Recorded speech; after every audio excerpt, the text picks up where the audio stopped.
Hey everybody.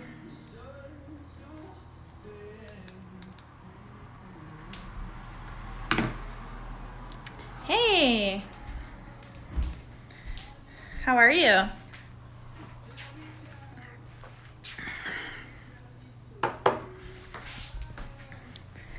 Let's see. Let me get a couple of my things ready. Hi.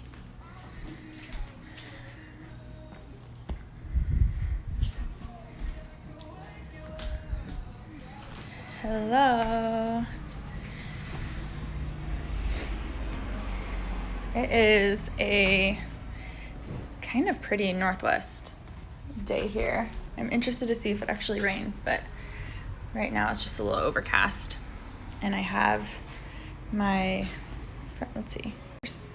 front door open, which is so nice. Here's the living room and the fabric. Okay, so I'm gonna make this one a little short and sweet since this is 2.0 of the Granny Cabin Sew Along Live.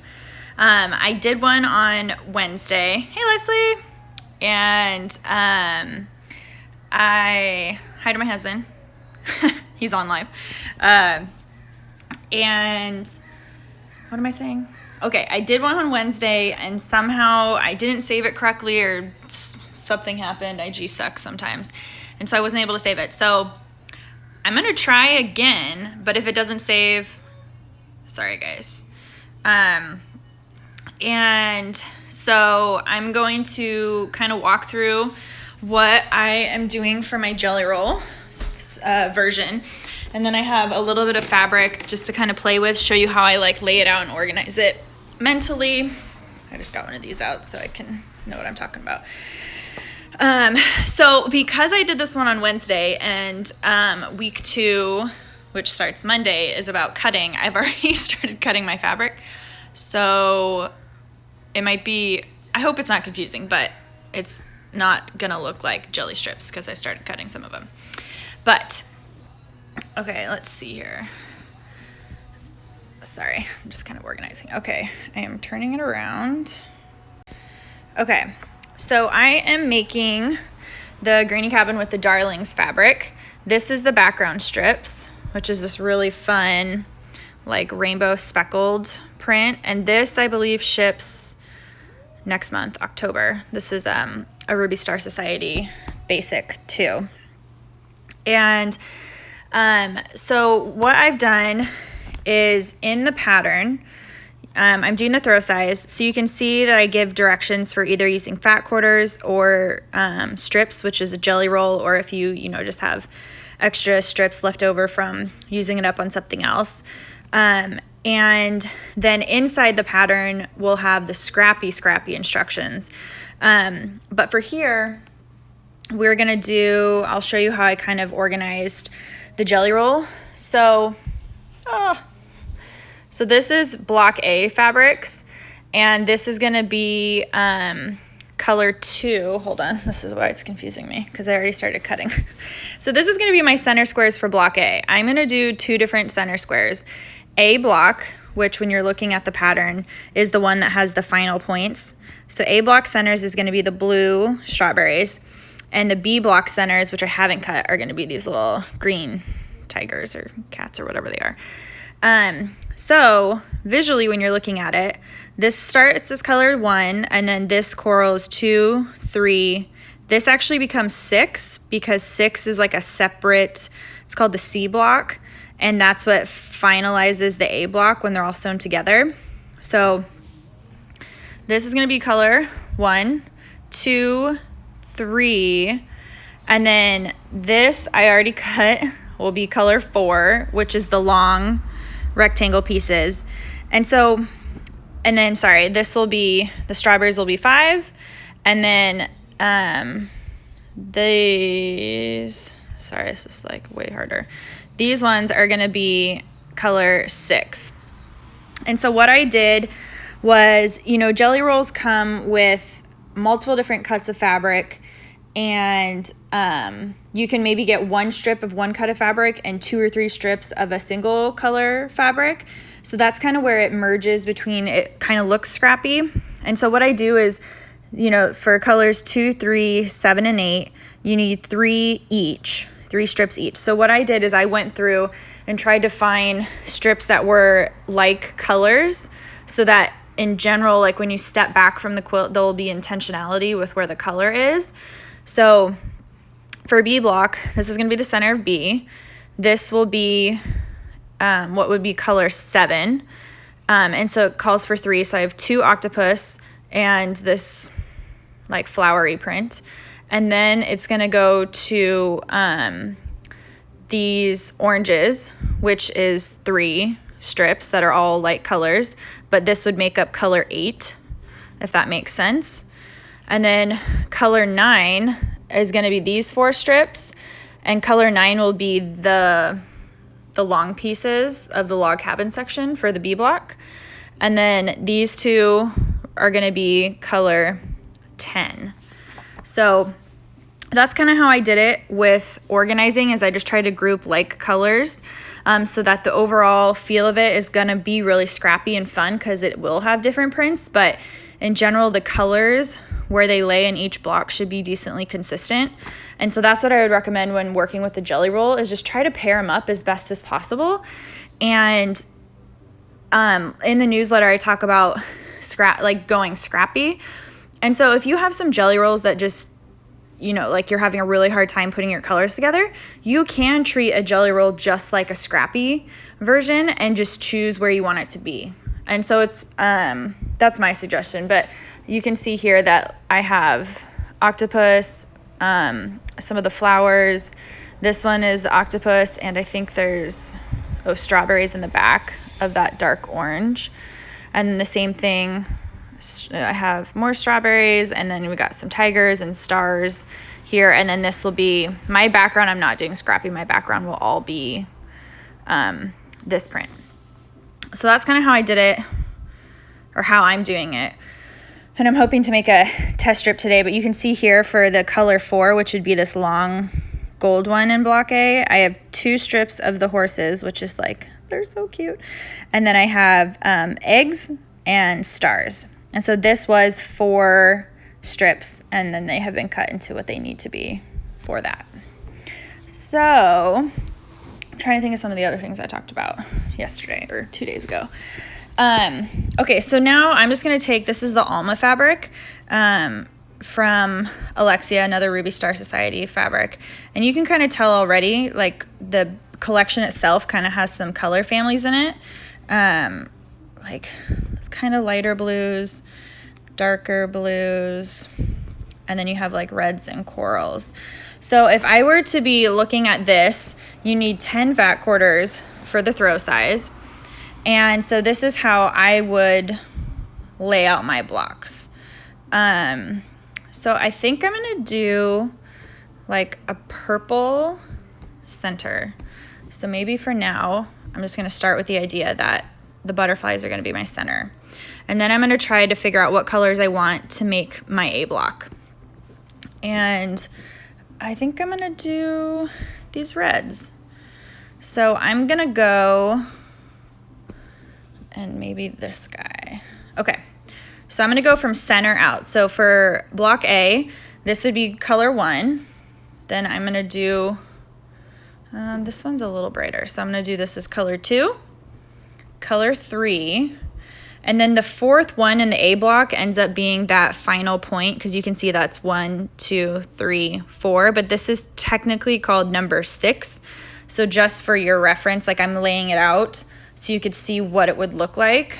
So then these butterflies are technically color 6, but it's like the final point of that. And then what I like to do is the block is divided by your granny square sections and then your log cabin sections. And so I kind of like to visually lay it out, what it would look like.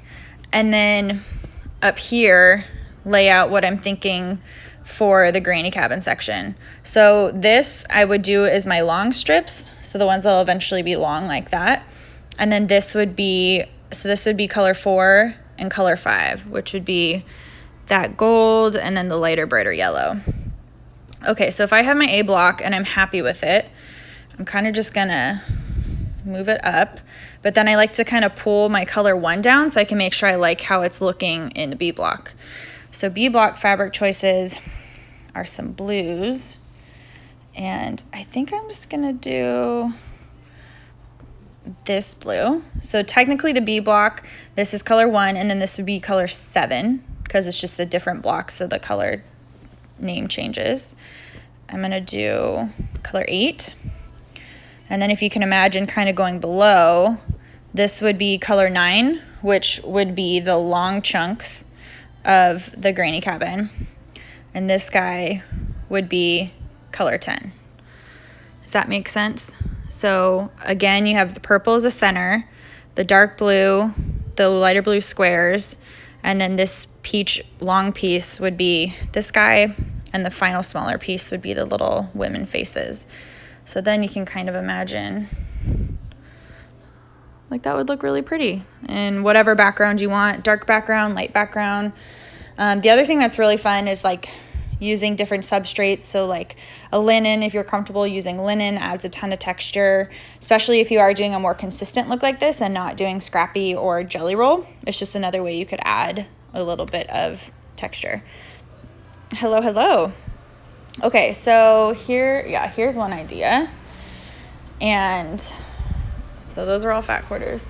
This is a bundle that was, I think, a Friedlander coordinate bundle, and I've already picked some fat quarters out of it. But so you need 10 fat quarters. So I've got 1, 2, 3, 4, 5, 6, 7, 8, 9, 10, 11. So I have 11. And this is kind of already organized in a really pretty color format. And so this to me would be like a really sort of neutrally fall quilt. And just to visually think about this, I think I'm gonna remove this guy so that we're down to 10 fat quarters.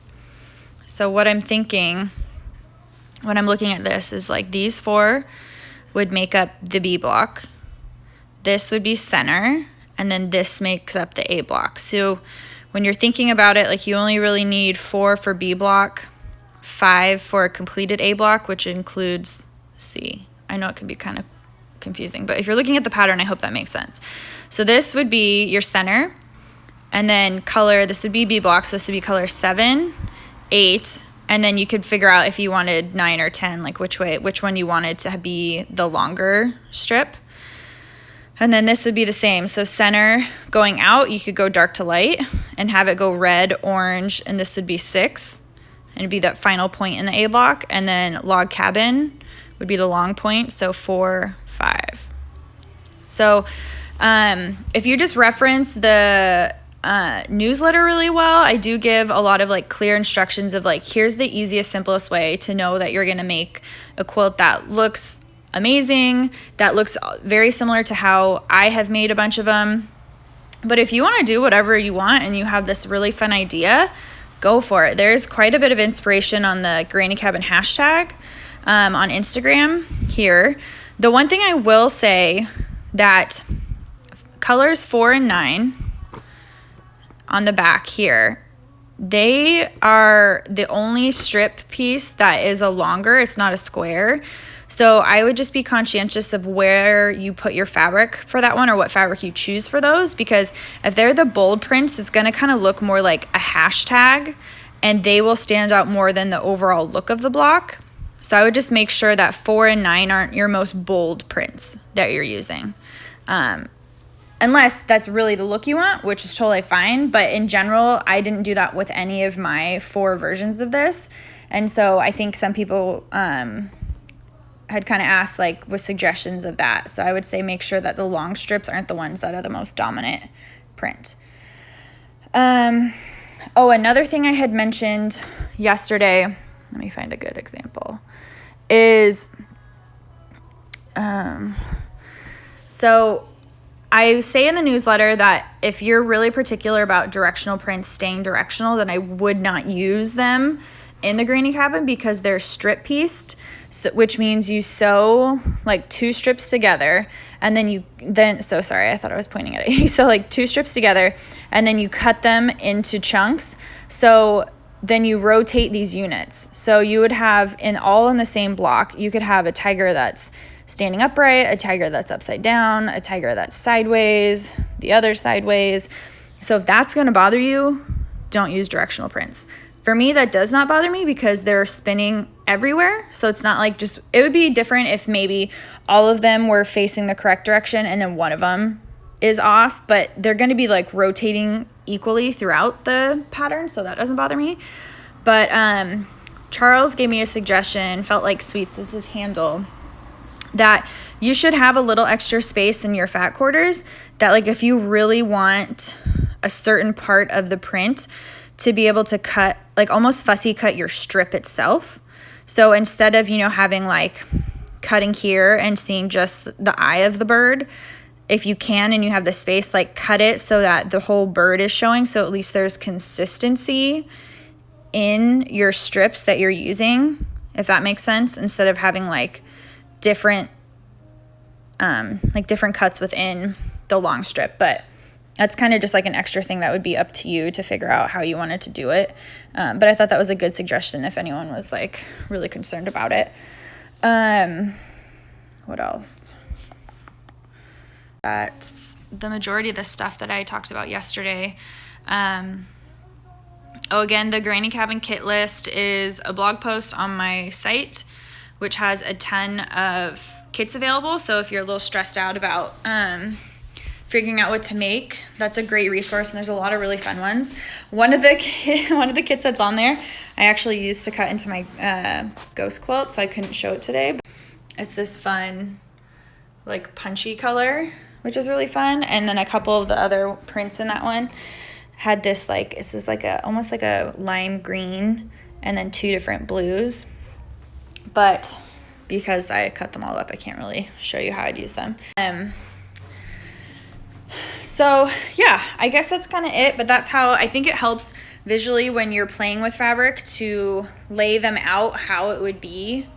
So you can really see like, oh, this print actually is going to be way too aggressive in this this position, because say you have a hot pink and it could look awesome as a center if like say your other colors are muted and I wanted to pop. It could be so cool as a center, a hot pink center, and then you have other colors working around it. It could be fun to make it be that final point, color 6, so it's kind of like these ones are kind of popping. So just play around with it. Like I said in the last live, if you have questions or are like really struggling, you can send me pictures of your pool and I'll try to just help you work through it. I've already had a few people do that.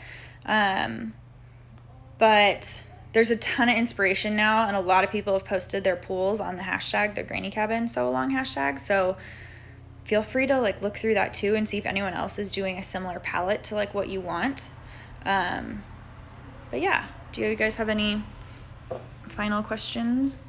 The week 2 newsletter will go out either Monday or Tuesday of next week. And next week is just about cutting and labeling your fabric so you stay organized, and making your first block kind of just to figure out the rhythm of it and how it goes together. But you definitely still have time. Like we're not sewing all of our blocks until week 3. So if you feel stressed about picking your fabric or getting it in time, you'll be good. Promise. And I have a week, I think week 5 is mostly a catch-up week. So I love that Almond wants to use it. How do I do a mock on the computer? So the mock-ups I use Adobe Illustrator on, and it's not a phone app. It's not an easy thing for me to just show you how to do, and you have to have that program. And I unfortunately have a very old version of the program, so even if you were to like purchase that program, which is a yearly annual thing, probably my information is old and bad and doesn't actually work with the current one.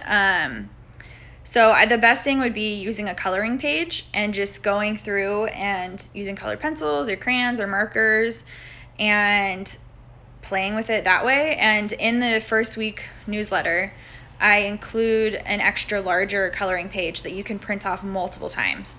So print like 5 of them and try all the different color combos you want, but that's the easiest way, the most like layman's way to do it. And that's a lot of times what I do, but I use Illustrator every day for my work, so that's why I can be so quick with some of the mock-ups. But like with my version, all I did, like, to make sure I liked that general look is I just use similar solid colors, even though all of the fabrics I'm using are prints, so it'll look way different. But that's kind of how I mentally was like, well, I like how this looks overall. Like when you step back from a quilt, you know, and you see like this a larger version of it, of what the, I can't talk at all today. Like when you step back and you see the overall look and it looks one way, but when you start to go in earlier, then you see all the details. So I like to be able to make sure I like what the details look like and then what the overall one will look like. Oh, someone asked me the anagram.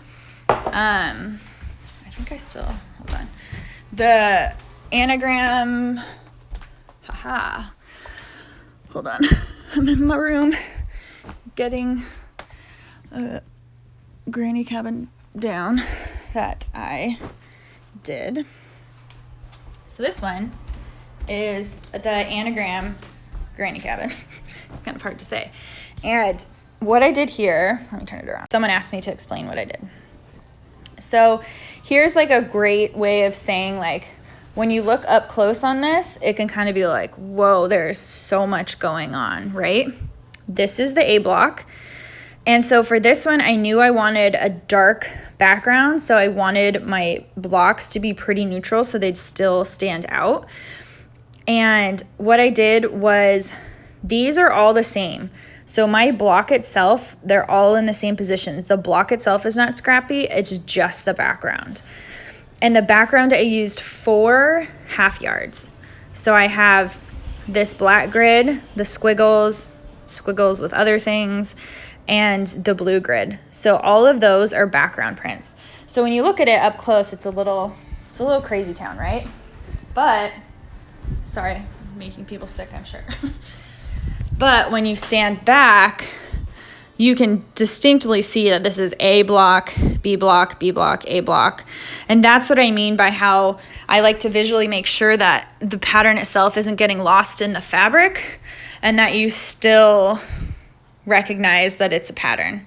So that is what someone asked me about. And I just haven't done anything with this guy yet, but this one was super fun. So again, this one is not scrappy at all. These are all fat quarters in the blocks, and all I did scrappy was the background, and it still creates like a really fun scrappy looking quilt with the blocks themselves not being scrappy. Thank you. So I kind of forgot I had this one. But yeah, anyways, there's that one. Yeah. Any other questions? When you did the background squares, did you put it on a design wall first or just run? Totally random. I don't have a design wall. My design wall is like if I tape anything up there, because I work and sew in my living room and my kitchen table, so I literally don't have a wall that I could put a design wall up. So all I did was, so say you need like 80 pieces of the larger background squares. I just tried to sort of equally divide my cuts. So like 20 were this fabric, 20 were this fabric, blah, blah, blah. And then when I was sewing it together, what I would do is once all my blocks were made and I was at the stage of actually assembling the quilt, I do lay them all out and make sure that there's not a lot of one color to be touching, because then it would draw your eye too much to that, and I want it to be that overall look.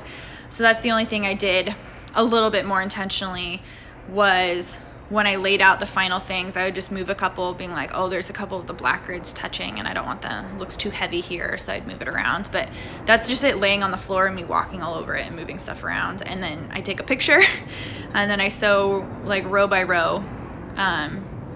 But yeah, so I think when you go, it's hard to be scrappy and intentional without losing your mind, at least for me. So that's why I kind of maybe have a general idea of what I want, and then let there be movement within like each guideline. Otherwise, I would drive myself crazy. But okay, well, I think I'm done. Wish me luck when I end this, if I can save it.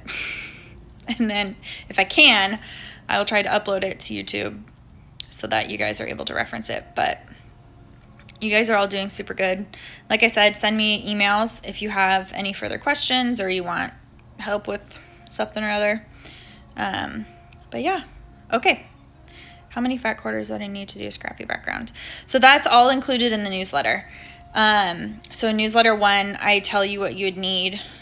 And so all that information for doing scrappy backgrounds with fat quarters or half yards is in the newsletter. And I'm resending the newsletter in just a little bit to all the people who have joined since Tuesday, I think, when I resent it. When you go from dark to light, I get the center to right, going darker about one. The one above are medium color. Hold on. I'm out of town. I don't have a pattern, so I'll try to explain. When you go from dark to light, I get the center to right going dark, but the one above are medium colors. So it just depends on what you want to do with. So center out is kind of considered the granny square version or section of the quilt block. And then you have your log cabin section, which are the corner pieces. And those you could, like if you're doing all the same color family, I would make sure they're not like darker than the darkest one in the granny square, because then it draws your eye like to the corners more than it does to like kind of bursting out. Here, let me turn this around. Okay. So like here you can tell I actually added like more yellows in this than the golds and peaches that it started with. And then for this block, you can tell that it's technically a lighter, like in saturation and darkness, it's lighter, but these are peaches. So they doesn't have to be the same color family, but and it could look pretty. You can do it reverse too, where you start light in the center and work dark. And then these could be your darkest pieces, if that makes sense. But like I said, there are a ton of mock-ups where you can look at it and kind of study it if you need to. There's a ton of quilts that have already been made that are on the interwebs.